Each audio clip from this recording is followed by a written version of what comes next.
Hello friends, welcome to knowledge of stenography channel. गई जैसे कि हमने अपनी प्रीवियस वीडियो में एक्सरसाइज 154 करी थी, आज हम एक्सरसाइज 155 करेंगे। साथ के साथ हमको सेक्शन 3 के हेल्पिंग प्रिंसिपल्स भी सीखेंगे। तो गाइस देखिए हेल्पिंग प्रिंसिपल्स के बारे में आपको पता ही है, जो पैराग्राफ के अंदर आते हैं और जो कि और भी ज़्यादा हमारे वर्ड्स को शॉर्ट कर देते हैं। देखिए एज इफ इट वर्क को कैसे लिखेंगे, एज इफ इट वर्क को बस इतना सही लिखेंगे। तो गाइस इस आप उसको मैं बता देती हूँ, आप अच्छे से देख लीजिए। देखिए by which it was, if it is not, if it be not, if it were, in which it is. तो गाइस ये कुछ हेल्पिंग प्रिंसिपल्स है जिनकी शॉर्ट फॉर्म दे रखी है और इनकी आपको प्रैक्टिस करनी है लिख के, क्योंकि यही हमारे पैराग्राफ में आता है और हमारी ये राइटिंग को और भी इजी स्मूथ बनाता है। क्योंकि जब हम कुछ वर्ड लिखते हैं एंड सडनली पूरा का पूरा जैसे इन विच इट हैज़ अपीयर्ड आ गया, तो आपको इन विच अलग से नहीं लिखना है, वो एक साथ ही मिलाकर इसको लिख देना है। ठीक है गाइस, वही हमारा सेकेंड ये वाला रो आ जाती है, कॉलम आ जाता है, जिसमें आप देख रहे हो I trust not, I was not, you can not, you may not.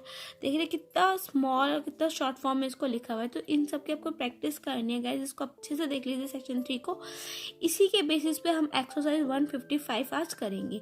तो गाइस देखिए 155 एक्सरसाइज में हमें शॉर्ट में पैराग्राफ दे रखा है और जैसे कि मैंने आपको बताया हुआ है कि जहाँ फुल स्टॉप होता है वहाँ पैराग्राफ उसको 1 दे दिया जाता है, पॉइंट 1 के हिसाब से। जब पैराग्राफ होता है मैंने बताया हुआ आप लोगों को, इसको पॉइंट में डिवाइड करके ही प्रैक्टिस कर सकते हैं। तो चलिए गाइस साथ के साथ अब इसके आंसर भी देखते हैं।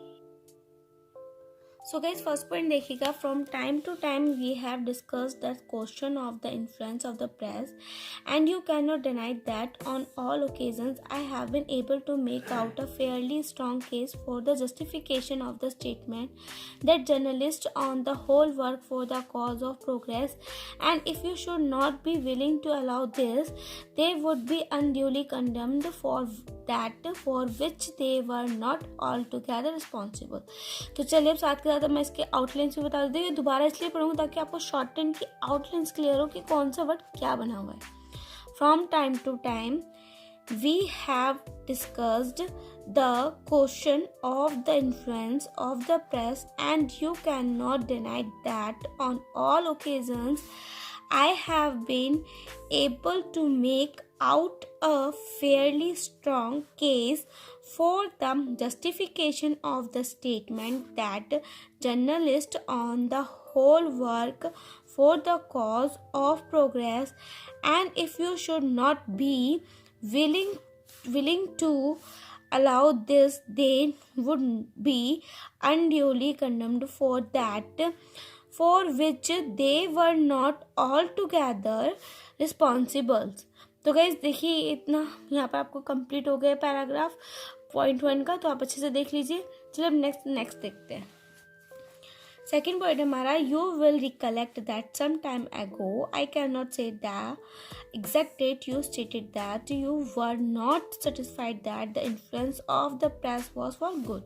तो इसकी शॉर्ट हैंड देखिएगा, you will recollect that some time ago I can not say the exact date you stated that you were not satisfied that the influence of the press was for good। अब third point देखिए guys, I would not reopen this question so soon again if it were not for the speech of one of our leading orators the other day which impulsed me to write a few words respecting it।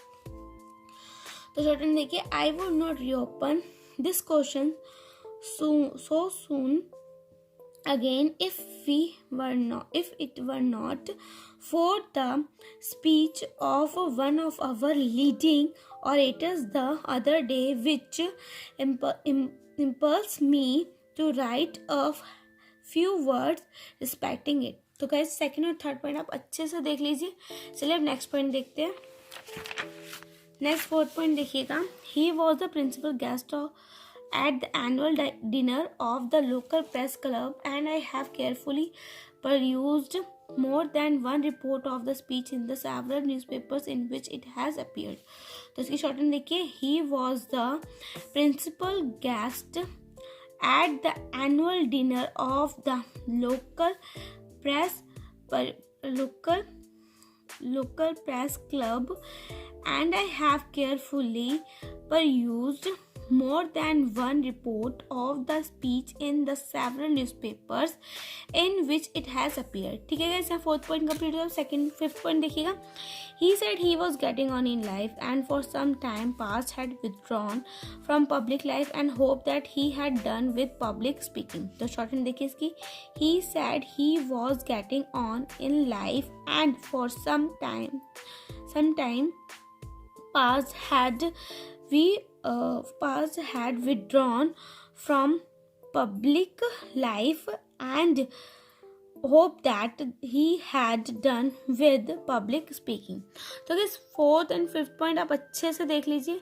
चलिए last point देखते हैं जो कि हमारा sixth point है. The great error of every public speaker in his time was the reporter but to some extent and to what extent is apparent from a study of newspapers. Pressmen had ceased to report the speeches to which it was understood the whole community were looking forward with breathless interest. तो उसकी short hand देखिएगा guys. The great terror of every public speaker in his time was the reporter but to some extent and to what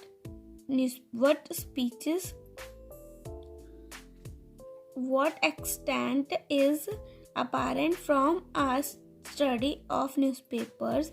Pressmen had ceased to report the speeches to which it was understood the whole community were looking forward with breathless interest.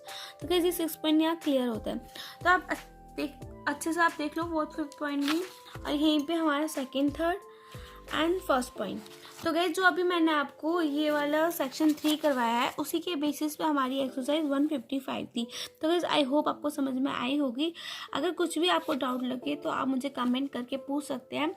So guys आज की video में इतना ही. मिलेंगे next video में next exercise के साथ. New exercise के थोड़ा सा लेंथी चैप्टर है हमारा एडवांस फ्रेसोग्राफी का.